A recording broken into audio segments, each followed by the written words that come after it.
अस्सलाम वालेकुम व्यूवर्स। आज की जो डिज़ीज़ है जिसके बारे में बात करूँगी उस पे बात करने के लिए कहा गया तो इसीलिए बात की जा रही है।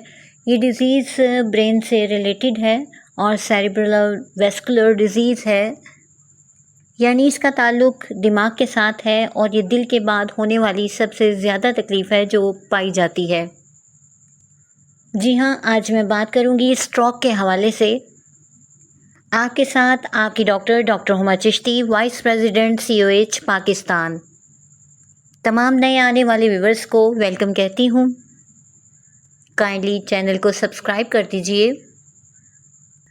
बात हो रही है स्ट्रोक के हवाले से, तो स्ट्रोक ऐसे ही है जैसे हार्ट अटैक है, दिल का अटैक होता है, इसी तरह से ये ब्रेन अटैक है। ब्रेन में आने वाली सप्लाई कहीं ना कहीं मुनक़ता हो जाती है या वह प्रॉपरली नहीं पहुंच पाती, तो फिर स्ट्रोक होता है और इस तरह से ब्रेन डेड हो जाता है या उसके कुछ हिस्सा डैमेज कर जाता है। मोस्टली स्ट्रोक होने की वजह ऑक्सीजन की कमी है या फिर ब्रेन की ब्लड सप्लाई में कहीं ब्लॉकेज का आ जाना। याद रखिए, स्ट्रोक को अगर फौरी तौर पे ट्रीट ना किया जाए, यानी इसे एज एन एमरजेंसी ना लिया जाए, तो पेशेंट किसी बड़े नुकसान से नहीं बच सकता। उसको किसी न किसी डिसेबिलिटी का वो शिकार हो जाता है या फिर बात डेथ तक चली जाती है। आप इसकी थ्रेटनिंग के हवाले से अगर जानना चाहें तो ये जानना काफ़ी होगा कि तकरीबन हर 40 सेकंड में एक पर्सन की डेथ स्ट्रोक की वजह से होती है। तो अब हम बात करते हैं इसकी टाइप्स के हवाले से। तो कॉमनली इसकी 3 टाइप्स हैं।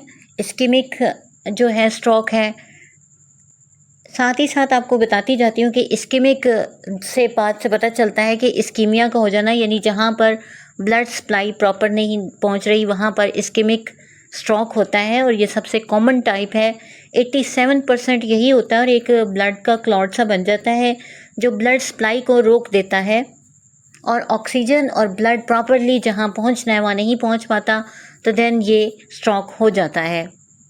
सेकंड टाइप हेमरेजिक स्ट्रोक है। डेफिनेटली इसका ताल्लुक ब्लड के साथ है और हेमरेज कहते हैं कि ब्लड का जारी हो जाना कहीं से, और इसमें ऐसा है कि ब्लड वेसल्स रप्चर हो जाती हैं। ये AVM से बिल्कुल रिलेटेड होता है, यानी आर्टेरियो वीनस मेलफॉर्मेशन से। इंटरनल ब्लीडिंग हो जाती है ब्रेन में, इसको हेमरेजिक स्ट्रोक कहा जाता है। आसान लफ्ज़ों में शरीयान का फट जाना। तीसरी टाइप ट्रांजिएंट इस्केमिक अटैक है, TIA कहा जाता है इसको। जब किसी बॉडी पार्ट में फ़्लो ना कर रहा हो ब्लड प्रॉपरली और नॉर्मल ब्लड फ्लो जो है आफ्टर अ शॉर्ट वाइल वो रिज्यूम हो जाता है, तो तमाम जो सिम्टम हैं वो किसी ट्रीटमेंट के बगैर ही ठीक हो जाएं, ये TIA में शामिल होता है, यानी ट्रांजिएंट इस्केमिक अटैक कहा जाता है इसको। और इसको मिनी स्ट्रोक के नाम से भी जानते हैं। जैसा कि हार्ट अटैक में माइनर हार्ट अटैक होता है, बिल्कुल ये उसी तरह मिनी स्ट्रोक कहलाता है। स्ट्रोक फैटल हो सकता है और ये एक मेडिकल इमरजेंसी है। हम बात करते हैं इसकी कॉजेज़ और रिस्क फैक्टर्स के हवाले से। याद रखिए कि ओबीज़ होना, ओबेसिटी और ओवरवेट होना इसकी एक वजह है। इसके अलावा 55 से जब ओल्ड हो जाता है पेशेंट, यानी मोस्टली वैसे ये 65 की एज में होता है या 55 से जब उम्र ज़्यादा होने लगती है तो ये होता है। इसके अलावा अगर फैमिली हिस्ट्री में किसी के स्ट्रोक का प्रॉब्लम रहा हो तो भी इसके चांसेस होते हैं। हाई BP इसकी वजह हो सकती है, या वो पेशेंट जिसको हाई ब्लड प्रेशर रहता हो, वो डायबिटिक हो या फिर उसका कोलेस्ट्रॉल लेवल हाई होता हो। इसके अलावा अगर वो हार्ट डिजीज़ में मुब्तला है या सेडेंट्री लाइफ गुजार रहा है, यानी कि उसकी रूटीन लाइफ जो है इतनी एक्टिविटीज़ में नहीं है, उसमें एक्टिविटीज़ नहीं है, और इमोबिलिटी है, यानी वो ज़्यादा हरकत नहीं करता, चलता फिरता नहीं है, वर्जिश नहीं करता, ये चीज़ें जो हैं इसकी वजह बन सकती हैं। इसके अलावा स्मोकिंग है, सिगरेट नोशी जिसे कहा जाता है। अल्कोहलिज्म भी एक वजह है और ब्रेन ट्यूमर का होना भी इसकी एक वजह है। इसके अलावा कैरोटिड आर्टरी या वेस्कुलर किस्म की डिजीज़ जो हार्ट की हैं, ये भी वजह बनती हैं। ASD और VSD ये भी एक वजह है, यानी कि वेंट्रिकल्स का और जो है ये डिफेक्ट होता है हार्ट का। इसके अलावा आर्टीरियल फिब्रिलेशन भी जो है इसकी वजह होती है। अब हम बात करते हैं उन मेन सिम्टम्स के हवाले से कि जिन्हें देख के अंदाज़ा हो सकता है कि पेशेंट को स्ट्रोक है। सबसे पहली बात कि पेशेंट को कन्फ्यूजन होगी, वो उसको बोलने में या समझने में मुश्किल पेश आ रही होगी। सेकेंडली, उसके सर में दर्द होगा यानी हेडेक होगा, और उसके साथ वॉमिट या फिर कॉन्शियसनेस होगी यानी बेहोशी की अलामत हो सकती है। नर्वनेस देखेंगे आप, और इनएबिलिटी टू मूव होगी यानी एक तो सुन्न होगा वो, और वो ज़्यादा चल फिर नहीं पाएगा बल्कि हिल ही नहीं सकेगा। स्पेशली उसका चेहरा अगर वो मूव करना चाहेगा, अपने बाजू या टांगे मूव करना चाहेगा तो नहीं कर सकेगा। उसकी नेक में जो है वो स्टिफनेस होगी, अकड़ाव आ जाएगा। समटाइम्स सीजर्स हो सकते हैं यानी झटके लग सकते हैं। पेशेंट का विजन प्रॉब्लम आ जाएगा यानी उसकी आइज़ अगर आप देखेंगे तो उसकी एक आंख में या दोनों आंखों में मसला हो सकता है, उसका विजन ब्लर्ड हो सकता है। चलने में दुश्वारी होगी, डिजीनेस के साथ चलने में दुश्वारी होगी, और कोमा भी हो सकता है। स्ट्रोक की बीमारी ऐसी बीमारी है जिसमें टेम्पररी या परमानेंट डिसेबिलिटी हो सकती है।